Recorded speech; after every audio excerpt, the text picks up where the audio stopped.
आकाश चोपड़ा की मैंने आज एक स्टेटमेंट देखी। आकाश चोपड़ा ये कहते हैं कि एशेज इज डेड।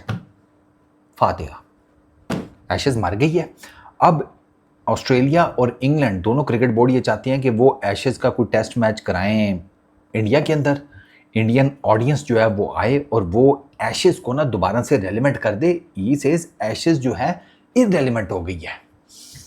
1882 से एशेज खेली जा रही है। 1882 से सानू जिस टाइम 76 पै रहे सन ना 1857 के बाद, उससे ऑनवर्ड्स मतलब उस टाइम से एशेज खेली जा रही है। इंग्लैंड गया था पहली मरतबा ऑस्ट्रेलिया 1882 से।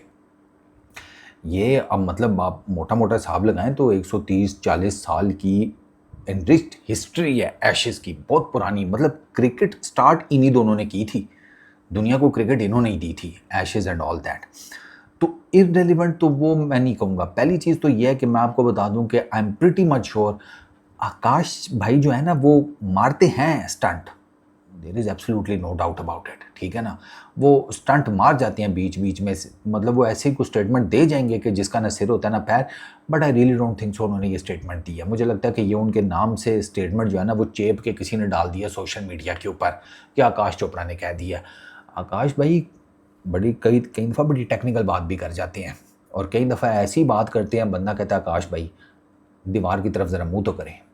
ये जो बात है ना ये मुझे लग रहा है उन्होंने की नहीं है। लेकिन मैं आपको ये बता दूं कि ये जो एशेज़ का टेस्ट मैच इंडिया में कराने की बात है ये आकाश भाई की नहीं है, आकाश चोपड़ा की नहीं है। ये बेसिकली जो CEO है ना क्रिकेट ऑस्ट्रेलिया के, ये उन्होंने पीछे एक पॉडकास्ट में बात की थी और उन्होंने ये नहीं कहा था कि वो हम करा रहे हैं। उन्होंने कहा था कि एक ऑप्शन के तौर पर सोचा जा सकता है कि इंडिया के अंदर एशेज़ का एक टेस्ट मैच, वो भी BBL के भी तो ओपनिंग मैच वो करा रहे हैं ना इंडिया के अंदर। इस सीज़न का बिग बैश लीग का जो ओपनिंग मैच है वो इंडिया के अंदर होगा, चेन्नई में, पर्थ स्कॉचर्स मेलबर्न रेनेगेड्स के बीच में।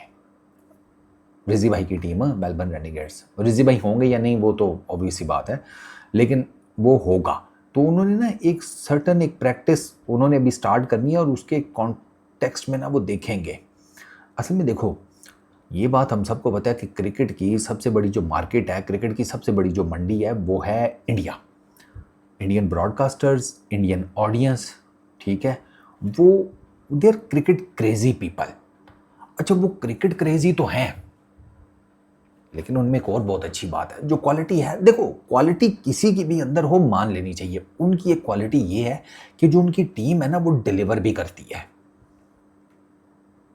ऐसे ही है ना, उनकी टीम वाइट बॉल में भी डिलीवर करती है, रेड बॉल में भी डिलीवर करती है। दे मेक श्योर कि अपनी ऑडियंस को ना हम इंटरटेनमेंट प्रोवाइड करें जीत कर।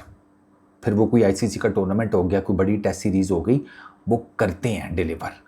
तो इस वजह से ना उनकी ऑडियंस एक बड़े ह्यूज नंबर में उनके साथ जुड़ी रहती है, अपने आप को ना उनसे अलग नहीं फील करती। जैसे हमारे यहाँ पर आबादी 25 करोड़ है, बहुत लोग क्रिकेट क्रेजी थे, अब नहीं है, क्योंकि हमारे डिलीवर नहीं करते। हमारे डिलीवरी के नाम के ऊपर कहते हैं कि आप मुंह साइड पे कर ले, हम लगे हैं हगने। हम कितना बुरा हगेंगे वो आपको मुंह से पता लग जाएगा। सॉरी टू से, विद ऑल ड्यू रिस्पेक्ट, हमारी टीम यही करती है। एक बहुत बड़े बंदे से मेरी रिसेंटली बात हुई, बहुत बड़े बंदे से, ठीक है ना, लाहौर। उनके वर्ड ये थे कि यार अभी तो इनके बारे में बात करना जो है वो बेवकूफ़ी है, ये छितर ही इतने खाते हैं, क्या इनके बारे में कोई किसी से बात करे। अब वो बात क्या करनी थी, कॉन्टेक्स्ट क्या था, उसको छोड़ें।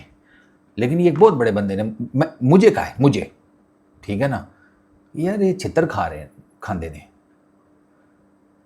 तो फिर हम डिस्कनेक्ट फील करते हैं। मेरी बेल्ट में लोगों ने वॉलीबॉल खेलना और देखना शुरू कर दिया, वॉलीबॉल। गुजरात वाली साइड की मैं बात कर रहा हूँ, पाकिस्तान में जो गुजरात है उसकी, उधर डिस्कनेक्ट नहीं फील करते। तो वो जो बल्क में ऑडियंस आती है ना, billions of high views, sir उसको देख के हर किसी की राल टपकती है। इंडियन ब्रॉडकास्टर्स बहुत पैसा लगाते हैं और निकालते भी हैं, ठीक है, वैसे लगाते कम ही हैं वो। इंडियन फैंस की ना एक शिकायत है ब्रॉडकास्टर से कि यार इतना पैसा तुम कमा रहे हो तो वो टेक्नोलॉजी के ऊपर लगाओ भी ना। उनसे ज़्यादा टेक्निफाइड कवरेज फॉक्स वाले कर जाते हैं। तो ये एक उनका शिकवा है और ये गिला शिकवा उनका बिल्कुल ठीक है। तो वो ना बेसिकली यार it's all about broadcasting right से आने वाला पैसा, स्पॉन्सरशिप से आने वाला पैसा, और ये गेट मनी इज नथिंग।